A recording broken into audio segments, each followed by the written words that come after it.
Um, I was doing a video. It let me get about 5 minutes in, and all of a sudden, it just went. It blew up in my face. It said it couldn't publish it. I didn't even stop it. I was in the middle of a sentence.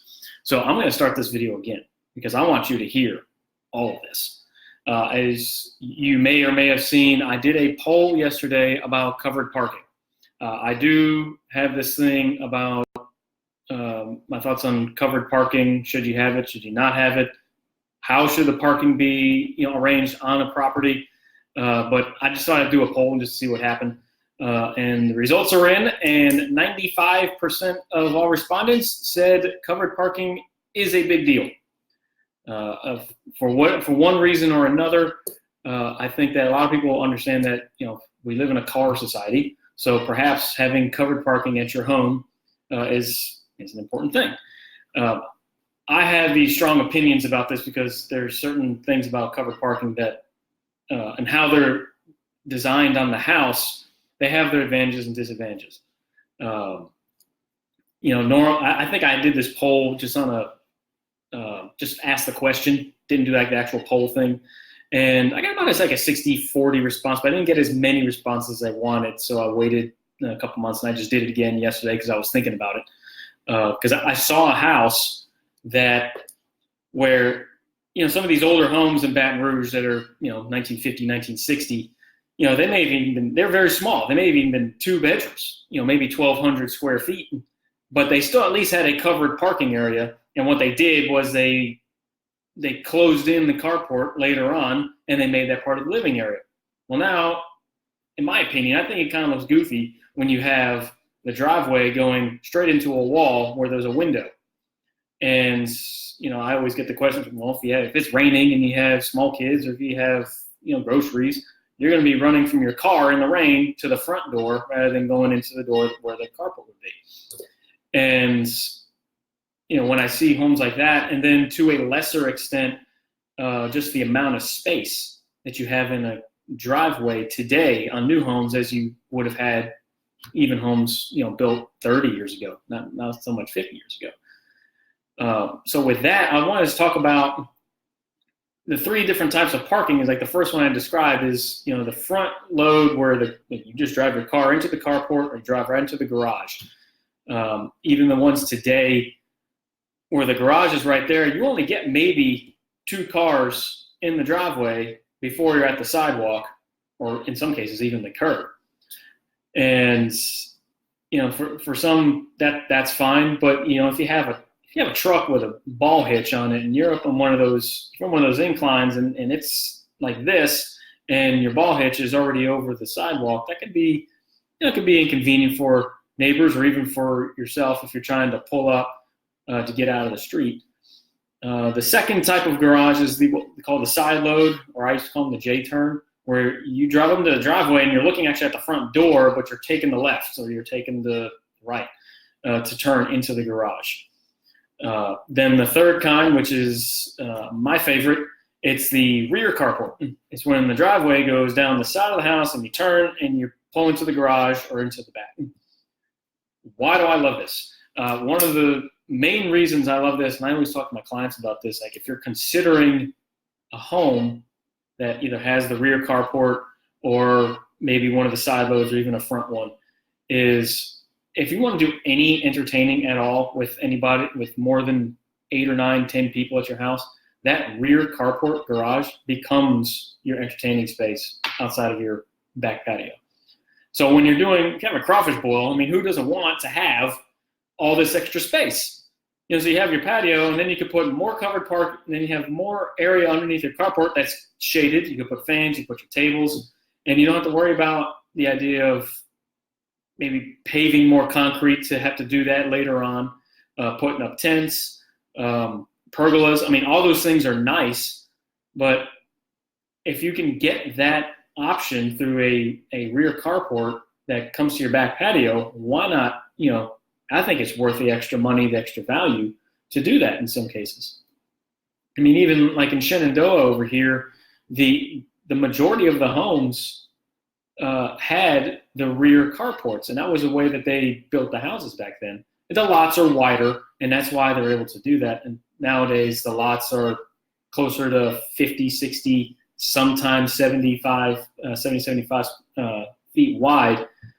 But the orientation of the houses is such that they put more house and they put the driveway all in the front and the garage in the front. The second reason I like that rear carport is naturally for security. So if you have a carport, you don't have the garage door that can come down. But if your carport's in the back, there's less of a chance.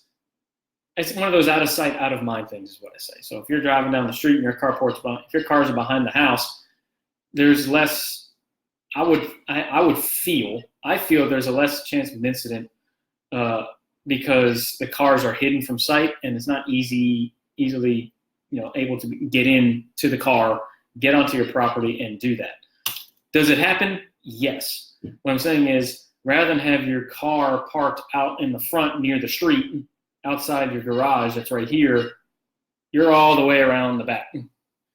The third thing I like about the rear carport garage situation is that if you have like a basketball goal and you have small kids like we did at our old house, we put a little gate across the driveway so at least we know they're playing in that area. They have concrete areas so they can play, they can ride their bikes, and we don't have to be outside watching them, make sure they don't go in the street. But it's the idea that you have that extra concrete there to do more than just pull your car in and pull it out. So there's also a recreation value there to have with that. I know now with construction costs as they are, and they're astronomical, especially with concrete, because I'm going to do another video soon to show you what we just had to do. Concrete's expensive, and a way that builders will create value is they will, the least concrete that they can use to put a house together. I mean, the house is going to have its footprint of concrete, but if they don't have to put as much for the driveway, they're going to do that because it creates a value for the buyer. They can bring the prices down on the house. However, this is where I think sometimes the existing homes, if you're shopping, the existing homes can provide a little more value even at the same price, because you may get some of those extra benefits if you have that garage or that carport in the back. That's not to say that a house that doesn't have any covered parking doesn't have value. There's a lot of other things that can go with it, such as, the lot. If you're on an acre of land and the house is set way far back, you may not care to have covered parking. There's a house in my neighborhood that a family moved into, and they spent 2 years fixing it up. It looks amazing. The house is 30-something years old. It was never built with a carport. And I did ask him, are you going to put one in? He said, I don't know if I'm going to do it or not. But the house is fantastic looking. So somebody, if they ever decide to sell it, would probably purchase it, and that wouldn't be an issue. But that's more of a custom situation.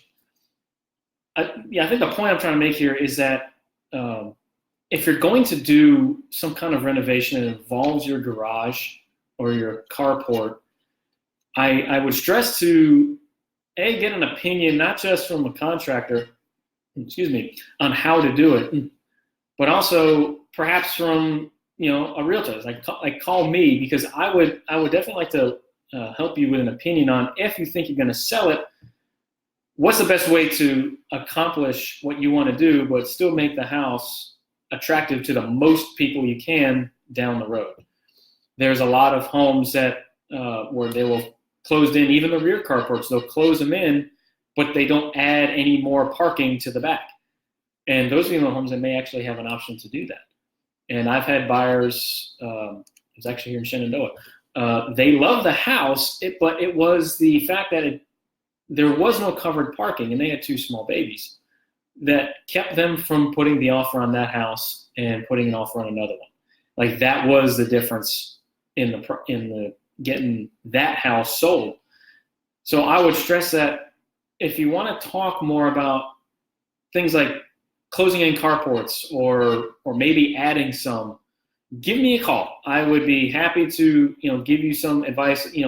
Market, make the house marketable to the point that even if you don't plan to sell it for 10 years, let's think 10 years out, to make sure that when you do something, it's not going to come back and become perhaps maybe an issue later on. Thank you guys for watching today. If you like the videos, please like and share this. The more people that I feel that I can reach, that I can help, that's the favorite thing. That's my favorite thing I like doing, is just information, just thinking of things from just a little bit different angle. I appreciate you, and I'll talk to you later.